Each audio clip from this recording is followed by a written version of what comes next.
Finally back on with the Rudge after playing around with the CX Turbo, and I'm happy to say my lathe is finally up and running. And I got a little carried away the other day and machined up the first half of the flywheel without videoing it. But don't worry, because I've still got the second half of the flywheel to do, and I'll show you how I do that in today's video.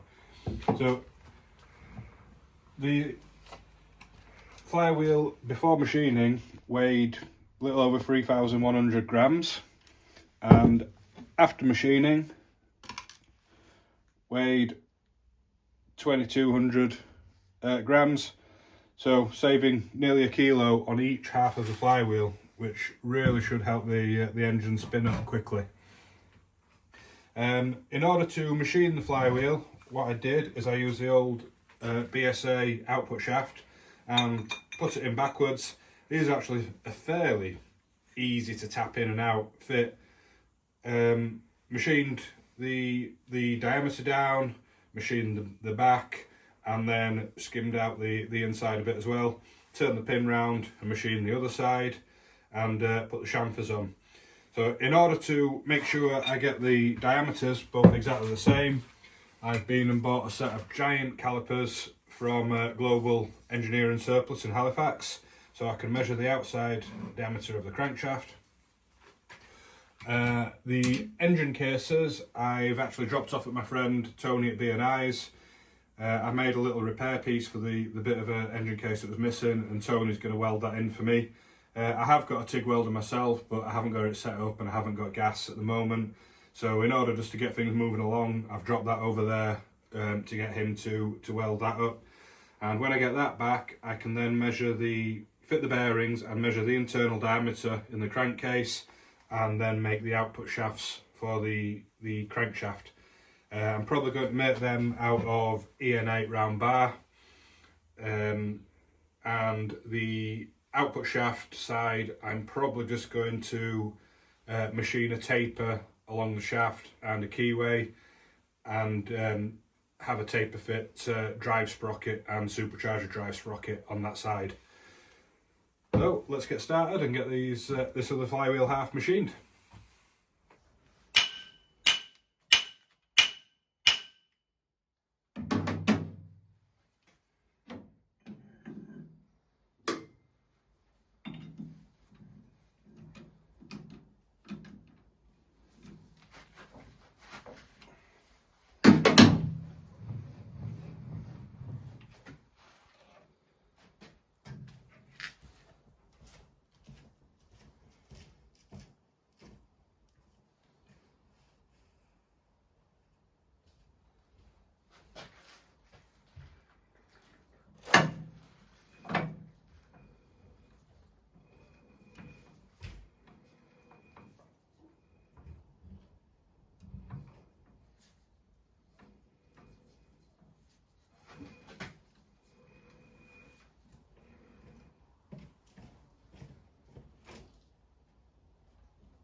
as usual, things haven't gone to plan.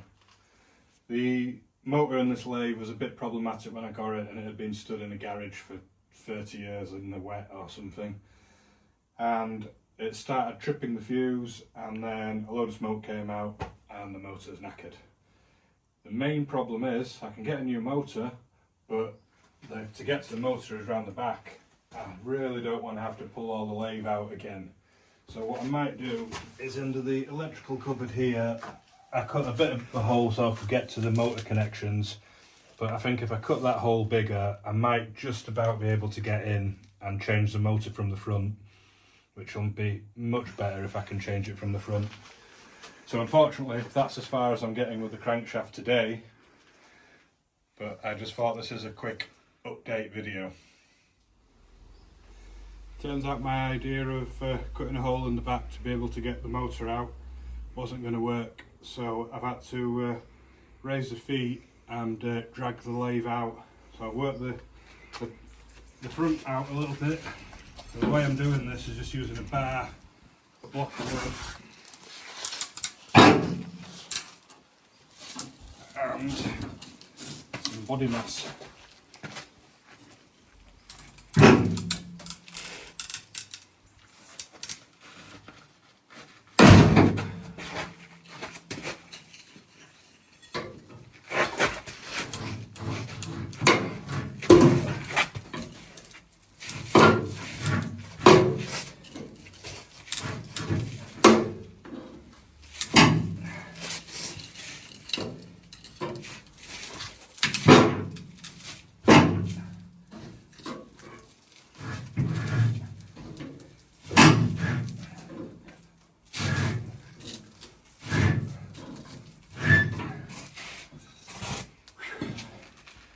Hopefully that'll give me enough room to get the motor out.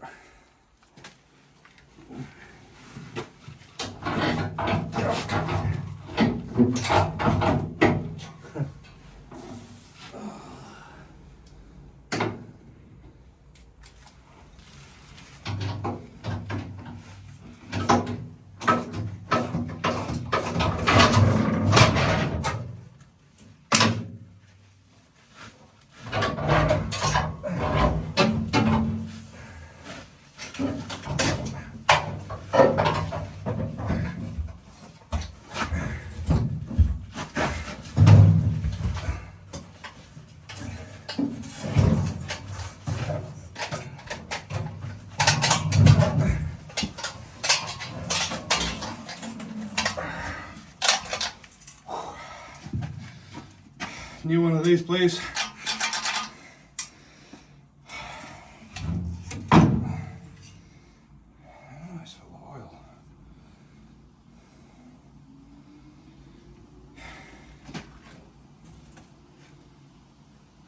oil. For some reason, the motor looks to be full of oil. Possibly water. Watery oil. I don't think it's something that should be in there. Looked on eBay and I should be able to get one of these pretty quickly for about 250 quid, which is an expense I didn't really envision, but I need the lathe to be working, so I have to dig deep. Hoping I have to measure the shaft up. I might have to get a pulley as well, and pulleys are quite expensive now. So the first bit of good news, it's a 28mm shaft. So the new motor is 28mm shaft, so I don't have to buy a new pulley. And how much are pulleys? For some reason they're really expensive now. I can imagine it being more than 50 quid. So, let's see if that comes off. I've got my pulley, my puller. I haven't got any heat though, so the issue is with these, because they're cast iron, they can snap when you try and pull them off, so fingers crossed it's going to undo rather than snap. It's going to come off rather than snap. It's Saturday afternoon now. On Monday morning I'll order a motor and hopefully get everything back together. It always was a little bit funny, this motor, for blowing the stress, and it's only 2.2 kilowatts, so it shouldn't really have been tripping the tubes. So it probably wasn't in the best condition before we started. It's just a shame that I had the lathe in place before I discovered that it's a problem.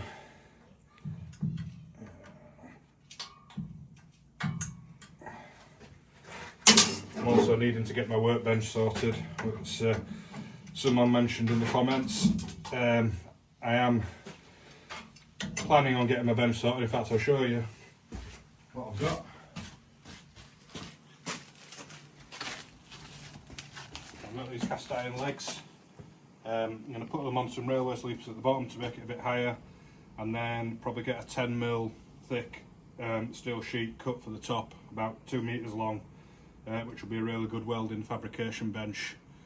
Don't really want to do it out of wood because I want to be able to clamp engine cases and things to it when I'm welding them so that they don't distort, and also I can probably use it as a frame jig for when I'm doing frame work.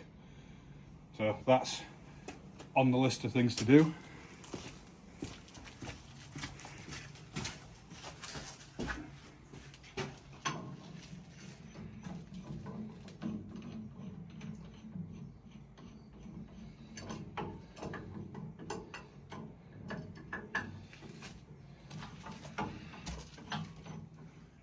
What's that? It's a 2-leg puller. It's quite a decent beefy one, so I'm hoping I can pull this pulley off without damaging it. Puller? Pull the pulley off with the puller without damaging it. It's a tongue twister.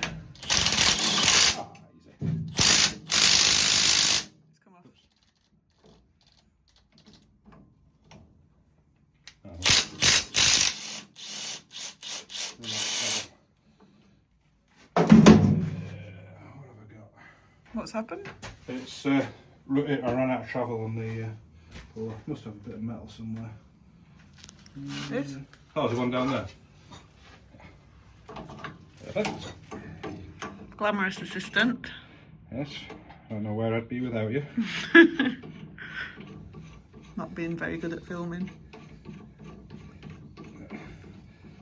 Oh, it's coming. It just my hand now. It's probably loose. Oh. Brilliant news. Yeah, that's saved a few quid there, thankfully. We'll go through all this in the scrap. Sunday now, and I've just got a motor ordered. Hopefully that will be here for Tuesday or possibly Wednesday morning, and I can get the lathe back together and hopefully get the crankshaft finished off. I expected to get a lot further in this video and be making the output and pinion shafts of the crankshaft, but unfortunately this is how things usually end up going. So in the next couple of days I'm probably going to do a little bit of work on the workshop, knocking through into next door to make it a bit bigger, and I can finally get that workbench up and in place, which will make working on engines much easier. So thank you very much for watching, and stay tuned to see the next episode about the Supercharged Rudge.